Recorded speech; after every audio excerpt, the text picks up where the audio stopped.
Yeah, I'm here. I'm making pizza, and I haven't got a video for you this week, so this is what we're doing. I've got 15 minutes until some of my other friends start streaming, so that's how long the stream is going to take. And in fact, it's more like 13 minutes now. Please, can you just put the computer on mute? You still haven't muted it. You wish. Okay. I don't know whether to put my if I did this show properly, what you'd have is one camera on me and one camera on the pizza. But we don't do things properly on this channel. We just do them. So you're going to look at me instead of the pizza. I'll try and give you updates as it's going. People enjoyed the pizza last time. It is exactly the same pizza that I made last time. I'm just making it again because it's the best kind of pizza. So it's just good. You're just going to see the same thing again, but you know, it gets a little bit better each time. This is the flour. We keep it in a oxy. What's it called? A oxo container. Oxo grip container. All right, but I guess we've only got this is like 10 minutes now, so I better get down to what I wanted to talk about, which is I guess the Gulag Archipelago and all of the. I'm fascinated by police body cam footage, which is why I'm bringing it up again for like the 5th time this year, because I'm going to try and articulate why in this video I'm so interested in seeing people getting arrested, especially when it goes wrong. Because I'm just trying to paste my bowl. The thing is that I'm a quite agreeable person, maybe even more than the average woman, perhaps. And that goes like double for interacting with anyone who has any kind of authority. I guess you wouldn't call me obsequious, but I find it very hard to disagree with people if they're like, especially if they're in person, like right in my face. So when I see anyone like disobeying a police officer, there's part of my brain that just can't believe that it's happening, because there's I'm running a simulation of what I think I would do in that situation. I can't help but empathize with the person, but putting myself in their shoes just makes me go like, why don't you just do what the police said? I can't believe that they're not just obeying.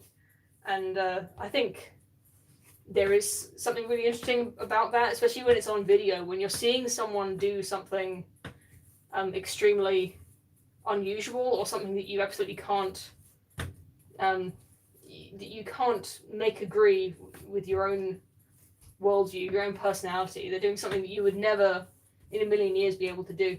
And it's the same thing with those people who lately over the past year there's been a lot of people who refuse to wear a mask in a shop or whatever, and then some people get extremely upset about that, and the person will just be like, no, I'm putting on the mask, but they'll be very, very upfront and take offense to being asked for all this. So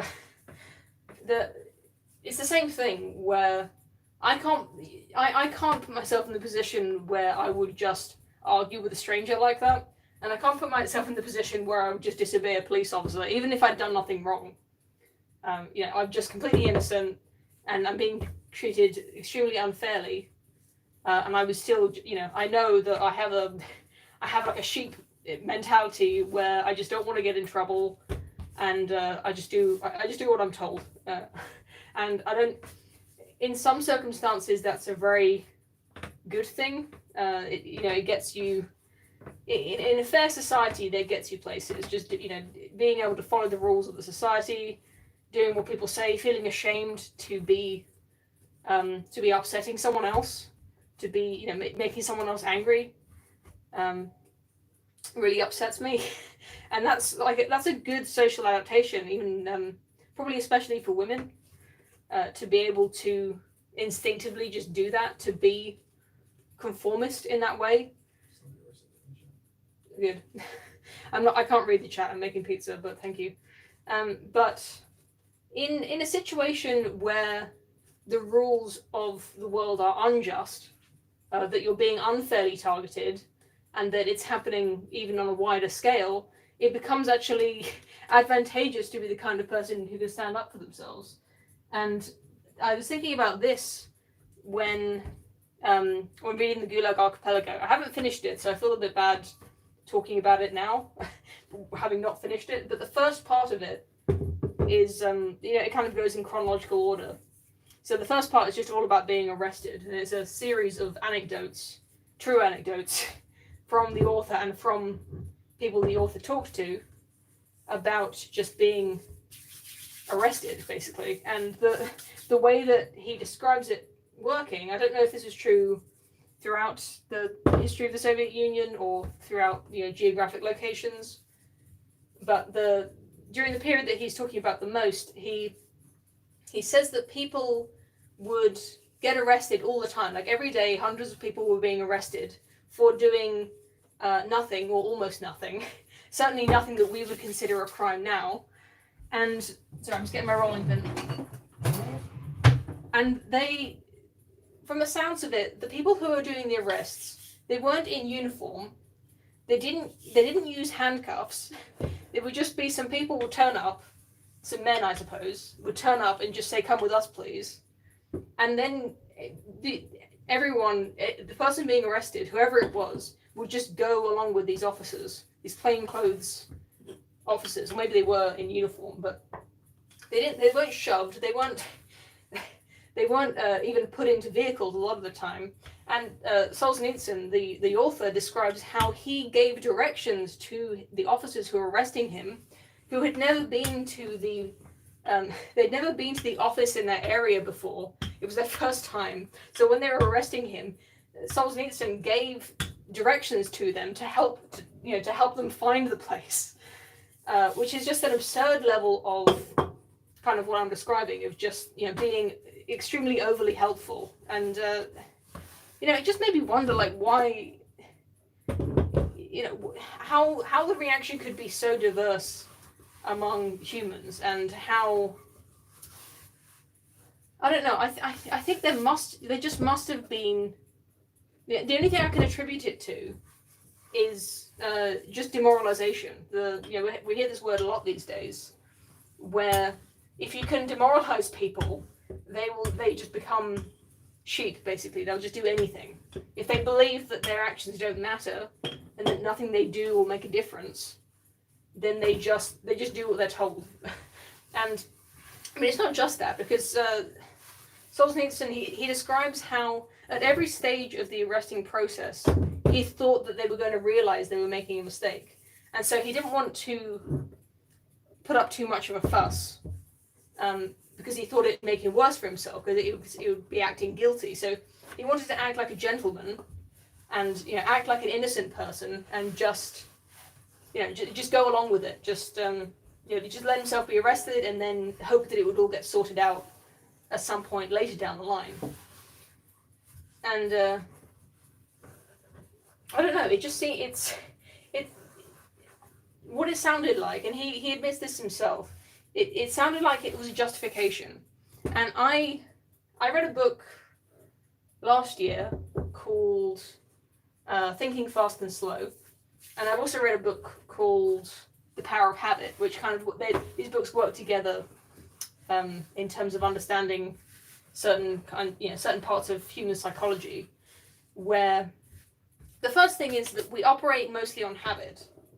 A lot of our decision making and our behavior is dictated by simply how we've behaved in the past. The little subroutines that we have that have worked well for us in the past, we just go along with that.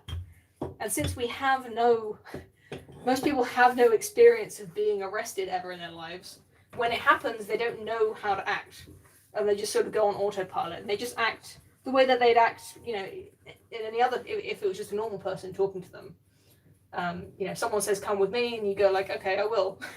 And to actually kick up a fuss and to make a noise and proclaim your innocence, it's very embarrassing in most situations in life, and indeed it would be embarrassing if you were being arrested. And it's such a strange thing to say that it's embarrassing, but that's really the impression I got from reading the Gulag Archipelago, is that it's simply not in your, if you're a robot, you'd call it your subroutines. It's just not in your programming to act like that. And so you act the way that you act in every other part of your life, which is to just act like a civilized human being and to go along with, you know, the authority. Sorry, just like loud ripping sound. And everything and this is the thinking fast and slow part, is that all of the justifications that you come up with in your mind for why you are acting like this are purely that. They're just justifications. I'll get the kids up here. See? You know? Anyway, that's what I was thinking, is that, you know, I was also watching the Academic Agent streaming with Radlib, Stephen Carson, Radical Liberation, last night, talking about obedience. And they were reading a French philosopher. I confess I didn't listen to the whole stream, but it got me thinking about this.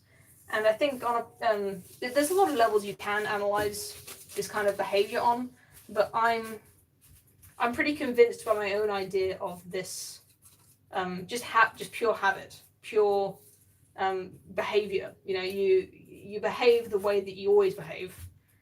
You know, you could say it's your nature, or it's the way that you've been socialized. You know, we live in a civilized society where people just treat each other with respect, and that we judge each other on how we behave. You know, someone who's making a fuss is usually looked down on. So that's just how you behave, and you don't even know how to behave any other way because you've never tried it. I watched Invincible this week. I don't know if you guys have seen that show. I'm not going to spoil it here, but there's one point where one of the characters is talking about how if you had to pee your pants, you probably wouldn't be able to do it because you spend your whole life trying not to pee your pants. So to even urinate while not on the toilet, it would probably be, well, I shouldn't say on the toilet, but not in the correct place. It would be extremely difficult just to go against that habit that you've been forming your entire life. I'm taking his word for it. I don't know how true it is. It rings true. It sounds correct to me, so I'll just repeat it here.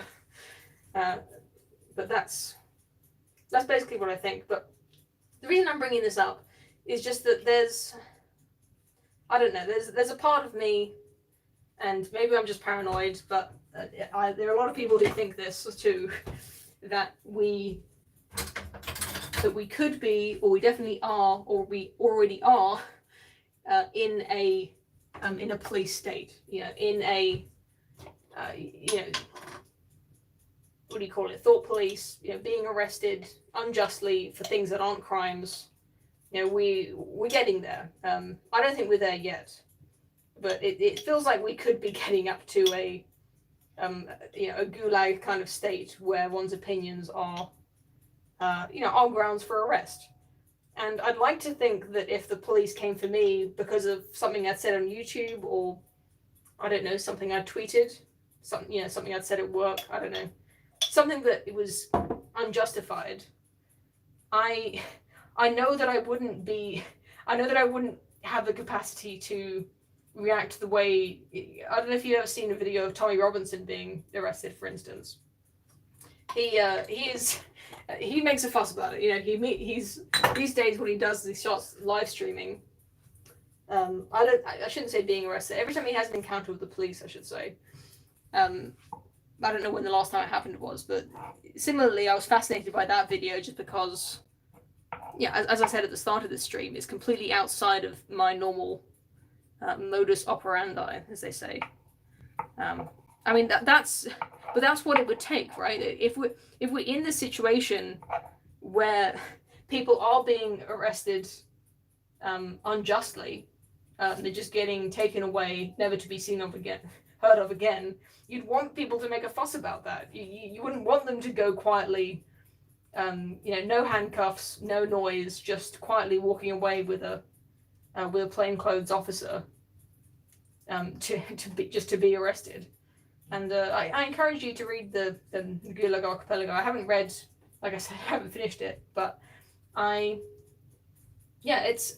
is very interesting. It's the same thing at every step. You know, they get people to confess to crimes they haven't committed and to turn in their friends. Basically, they write out a confession for the prisoner, and the prisoner is encouraged to sign it. And I say encouraged is an extreme euphemism because the basically amounts to torture. What they did, I should say.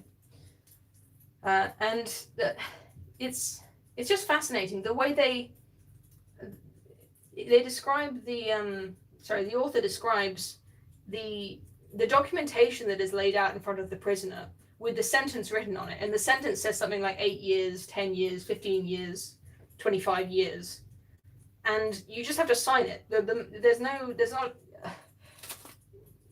no option to argue about it. You have to sign it. That's what's so strange, is that it still requires your consent, even if there really is no other option. It's like the election where there's only one candidate, and yet they still go through with the illusion of the election. I don't know. I find that really interesting. The way that they get the consent to give it the appearance of democracy, to give it the appearance of justice, when really there is no justice going on. And if everyone collectively stood up to it, they wouldn't be able to continue doing it. Anyway, as the title of the stream suggests, these are my half-baked ideas, and I see now that my friend Lambda has started streaming on his Bible study, so I encourage you to go over there. I will continue making this pizza. I'm sorry you didn't get to see the end of it this time. I've just put the sauce on the base there, but it's just going to be the same. If you haven't seen the pizza, just go ahead and see my stream a few weeks ago where I made it, and you'll see what this becomes. It's going to be delicious. I hope you all have a very good Sunday, and I'll see you all soon. Thanks for watching. How do I stop this?